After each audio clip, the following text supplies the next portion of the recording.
अंदर से जो मोटिवेशन है वो डिसाइड करनी है कि क्यों आप ये एग्जाम दे रहे हैं। उसके बाद एक आपको प्रॉपर प्लानिंग के साथ चलना है, आपको डायरेक्शन लेस तैयारी नहीं करनी है।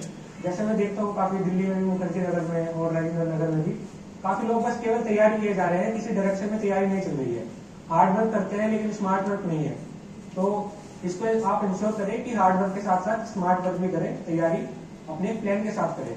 इसके लिए आप क्या कर सकते हैं, जैसे पहले मैं भी जो टॉपर्स है उनकी स्ट्रेटजी फॉलो करता था, उनकी स्ट्रेटजी देखता था। जैसे मैंने कनिष्क कटारिया सर थे, उनकी स्ट्रेटजी को देखा था, श्रुति मैम ने उनकी स्ट्रेटजी को मैंने देखा था।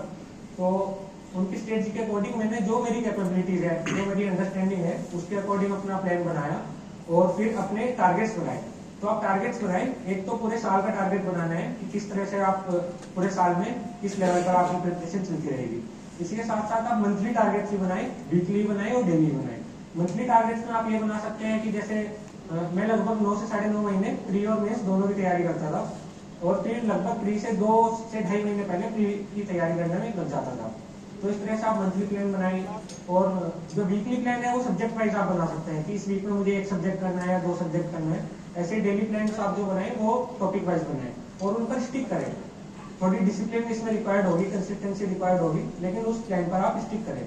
तो ये आप विजन अपना रख सकते हैं और अपने अकॉर्डिंग जो स्ट्रेटजी है मतलब टॉपर्स की देखकर या अपने अकॉर्डिंग अपने टीचर से पूछकर आप अपनी स्ट्रेटजी बना सकते हैं। तो इसके बाद मैं आना चाहूंगा प्रीलिम्स पर, जो पहला स्टेज है इस एग्जाम का। तो प्रीलिम्स में यूपीपीसीएस में फैक्चुअल क्वेश्चंस आते हैं, जैसे मैंने बताया। तो उसके लिए आप प्रीवियस ईयर पेपर देखें। तो प्रीवियस ईयर पेपर से आप पाएंगे, एक तो सिलेबस भी देखें, सबसे पहले तो सिलेबस ही रखना है अपने पास में। तो सिलेबस देखें और प्रीवियस ईयर पेपर देखें। तो उसमें आप देखेंगे कि क्या क्या क्वेश्चंस आ रहे हैं, कौन से टॉपिक्स इंपॉर्टेंट हैं। जैसे कि यूपीपीसीएस में हर साल विटामिन पर क्वेश्चन आ जाता है, सस्टेनेबल डेवलपमेंट गोल्स हैं उन पर क्वेश्चन आते हैं, फंडामेंटल राइट है, पॉलिटिक्स है, कोई जो स्टेटूटरी बॉडीज हैं जैसे सीबीआई है, लोकपाल है, इन पर क्वेश्चन आ जाते हैं। और जैसे हिस्ट्री में है 1857 की क्रांति पर क्वेश्चन आते हैं, और जो इम्पोर्टेंट पर्सनैलिटीज हैं उस पर भी क्वेश्चन आते हैं। ज्योग्राफी में मिनरल्स पर क्वेश्चन हर साल ही लगभग आता है, और इंडस्ट्रीज है, इंडस्ट्रियल लोकेशन है, इन पर क्वेश्चन आते हैं। हिल रेंजेस है बल्कि उस पर क्वेश्चन आता है। तो इस टाइप के क्वेश्चंस आते हैं हर साल, जो चीजें रिपीट हो रही है उनको आप कम से कम पढ़ लें। अगर आप ऐसा करेंगे तो कम से कम 30-40 क्वेश्चंस आपके इजीली प्रीवियस ईयर पेपर से ही निकल जाते हैं। थोड़ा हाँ ट्रेंड चेंज हो रहा है, लास्ट ईयर 2023 वाले में थोड़ा ट्रेंड चेंज किया था, प्रीवियस ईयर कम आए थे, बट बेसिक जो आपका पार्ट है वो प्रीवियस ईयर पेपर से रहने चाहिए। और उसके अलावा मैंने जो पूर्वावलोकन की बुक्स की थी, हिस्ट्री के लिए मैंने की थी, वो ज्योग्राफी के लिए की थी, पॉलिटी के लिए की थी मैंने, और जो यूपी स्पेसिफिक है उसके लिए की थी, इकोनॉमिक्स के लिए की थी। इन बुक से मैंने थोड़े शॉर्ट नोट्स भी बनाए थे। जैसे जैसे मैं बुक्स को पढ़ रहा था तो उनके शॉर्ट नोट्स बनाए थे, क्योंकि ये बुक्स होती है 700-800 पेज के आसपास की बुक होती है, और जब एग्जाम से 10 दिन पहले या 5 दिन पहले आपको रिवाइज करना होगा तो ये काफी डिफिकल्ट रहती है। जैसे अभी भी यूपीपीसीएस प्रीलिम्स में 1 महीना बचा है, तो आपको ये डिफिकल्टी फेस होगी अब कि रिवाइज कैसे करें सारा कंटेंट। तो इस टाइम पर शॉर्ट नोट्स काफी हेल्पफुल रहते हैं। जो आपके शॉर्ट नोट्स है 15-20 पेज में, 25 पेज में एक बुक के नोट बन जाते हैं, तो वो आधे दिन में कवर हो जाती है। तो वो इस तरह से आपको हेल्प करेगी।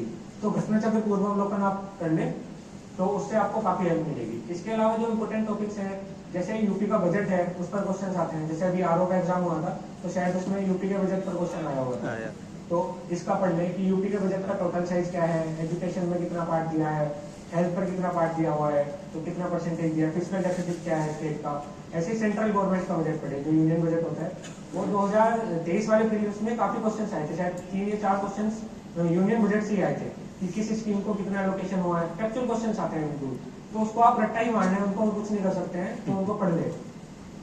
इसी के साथ साथ यूपी का सेंसस आता है कि किस जिले में मतलब सबसे ज्यादा एसटी पॉपुलेशन है और किस में सबसे कम है, किस में एसटी पॉपुलेशन ज्यादा है, किस जिले में डेंसिटी पॉपुलेशन डेंसिटी है वो सबसे ज्यादा है, किसमें सबसे कम है, फॉरेस्ट एरिया किसमें ज्यादा है, कौन सा जिला सबसे बड़ा है। तो इस टाइप के क्वेश्चन भी यूपी से हर साल पूछता है। तो इन टॉपिक्स को आप अच्छे से प्रिपेयर कर लें तो प्रीलिम्स में आपके लिए हेल्पफुल रहेगा ये। इसके अलावा जो करंट अफेयर्स है, करंट अफेयर्स के लिए आप मैंने आई दृष्टि को फॉलो किया था जो घटना चक्र की आती है। इसके अलावा आप दृष्टि आईएएस की बुकलेट आती है, वो भी काफी अच्छी है, हिंदी और इंग्लिश मीडियम में दोनों में आती है, तो आप उसको फॉलो कर सकते हैं करंट अफेयर्स के लिए। तो करंट अफेयर्स में भी आपको ऐसे ही करना है कि आपको जैसे कोई टॉपिक पढ़ा 10-12 पेज पढ़े तो आपको करंट अफेयर्स के टेस्ट भी लगातार देने हैं, क्योंकि ये बुक्स जो है काफी फैक्चुअल होती है, इनको याद करना बहुत डिफिकल्ट रहता है, कॉम्पिटेंसी बुक्स होती है। तो उनको याद करना थोड़ा डिफिकल्ट होता है। तो जैसे ही कोई टॉपिक पढ़े उन पर टेस्ट आप दे सकते हैं ताकि आपकी मेमोरी में वो रहे। और मेमोरी बनाने के लिए भी आपको मैं बताऊंगा कि आप कुछ न्यूमोनिक्स ऐड कर दें और उसको बार बार याद करें। कुछ चीजें हैं जैसे इंडिसेज है या जो सैन्य अभ्यास होते हैं, ये लोगों को जनरली याद नहीं होते हैं। तो उनको आप क्या कर सकते हैं कि एक पेज पर लिख लें और उसको डेली मतलब आप याद करते रहें। सुबह उठकर या रात को सोते टाइम उसको आप एक पेज पर लिखकर, ऐसे 5 से 7 ही टॉपिक्स होते हैं जो मतलब जो बिल्कुल ही याद नहीं होते हैं, तो उनको रिवाइज करते हैं, 5-7 दिन में वो याद हो जाएंगे आपको। इसके अलावा जो मैं कहना चाहूंगा कि सीसेट का एक इशू है। सीसेट में काफी लोगों को प्रॉब्लम होती है। हालांकि यूपीपीसीएस का जो सीसेट है वो इजी है यूपीएससी से। यूपीएससी में मैथ्स बहुत डिफिकल्ट आती है और 80 क्वेश्चन उसमें आते हैं, लेकिन बहुत डिफिकल्ट सीसेट यूपीएससी बनाते जा रहा है। लेकिन यूपीपीसीएस का सीसेट फिर भी थोड़ा सॉर्टेड है। तो सीसेट के लिए एक तो जो लोग हैं उसका मैथ्स और रीजनिंग अच्छा होता है, उनके लिए सीसेट थोड़ा इजी रहता है। लेकिन उनको भी मैं सजेस्ट करूंगा कि कम्युनिकेशन वाला जो पार्ट है उसको आप देख लें। इसके लिए क्या कर सकते हैं आप, प्रीवियस ईयर पेपर है जो प्रीवियस ईयर पेपर को देख लें, 4 या 5 साल के देख लें, 2-2.5 घंटे की यूट्यूब वीडियो में किसी में भी 2x पर चलाना, तो उसमें हो जाएगी वो। तो उसको कम्युनिकेशन वाले पार्ट को आप देख लें। सीसेट में थोड़ा सेफ रहे, सीसेट को इग्नोर ना करें बिल्कुल भी, क्योंकि सीसेट बहुत लोग देखे हैं कि जो सीसेट में फेल हो जाते हैं और प्रीलिम्स में मतलब उनके 100 क्वेश्चन 110 क्वेश्चन तक भी करेक्ट हो रहे हैं। तो इससे बड़ी मतलब कोई एक विडम्बना नहीं हो सकती है, कोई त्रासदी नहीं हो सकती है किसी एस्पिरेंट के लिए कि वो 110 क्वेश्चन जीएस1 में क्लियर कर रहा है और सीसेट उसका रह जा रहा है। तो सीसेट आप सही से कर लें। और जिन लोगों का मैथ्स और रीजनिंग ठीक नहीं है तो थोड़ा मैथ्स को प्रैक्टिस कर ले। बाकी हिंदी के, इंग्लिश के, कम्युनिकेशन वाला पार्ट है उससे भी सीसेट क्लियर हो जाएगा आपका। लेकिन थोड़ी जो बेसिक मैथ्स है 9th-10th की है, सब ग्रेजुएशन कर रहे लोग होंगे सब लोग या ग्रेजुएट हो चुके होंगे, तो 9th-10th की मैथ्स ज्यादा डिफिकल्ट नहीं है जो यूपीपीसीएस पूछ रहे हैं। यूपीएससी में हालांकि हाँ 10th-11th की भी आ रही है, परमुटेशन कॉम्बिनेशन वो पूछ रहे हैं, लेकिन यूपीपीसीएस में भी नहीं है। तो यूपीपीसीएस के सीसेट भी आप सही से कर लें। उसके बाद आती है जो मेंस की स्टेज है। और एक और मैं चीज बताना चाहूंगा, प्रीलिम्स में आपको प्रीलिम्स में जो कट ऑफ है, जैसे 85 to 90 क्वेश्चंस के आसपास प्रीलिम्स में कट ऑफ जा रही है, आपको थोड़ा टारगेट करना है कि आप उससे 5 या 10 क्वेश्चंस एक्स्ट्रा अपने करें।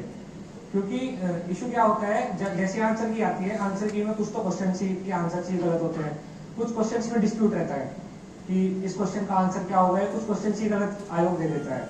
तो उससे बचने के लिए आप 5 से 10 क्वेश्चन आप ज्यादा मतलब टारगेट करें, ज्यादा मतलब नेक्स्ट सेलेक्ट होंगे तो आप अगले दिन से ही मेंस की तैयारी स्टार्ट कर देंगे। वरना क्या रहता है कि आप बॉर्डर पर हैं और आप प्रीलिम्स के रिजल्ट का वेट कर रहे हैं। तो प्रीलिम्स के रिजल्ट का जब तक आप वेट करेंगे 40-45 दिन बाद रिजल्ट आएगा, तब तक मेंस आपका जा चुका होगा बिल्कुल। तो मेंस के लिए आप थोड़ा पढ़ना है। मेंस के लिए अगर स्ट्रेटजी सही बनानी है तो प्रीलिम्स आपको कंफर्टेबली क्लियर करना है। आपको 100 क्वेश्चन 95 क्वेश्चन नेट करेक्ट तो करने ही है। तो आपको ये टारगेट बनाना है ताकि आपको प्रीलिम्स के रिजल्ट का वेट नहीं करना है। तो मेंस की तैयारी प्रीलिम्स से अगले दिन या 2-3 दिन बाद भी जैसे थोड़ा गैप लेकर आप तैयार मतलब स्टार्ट कर सकें। अब मैं मेंस का आना चाहूंगा। मेंस में जो पहला पेपर होता है वो हिंदी का होता है। ये मेरा तो सबसे वीक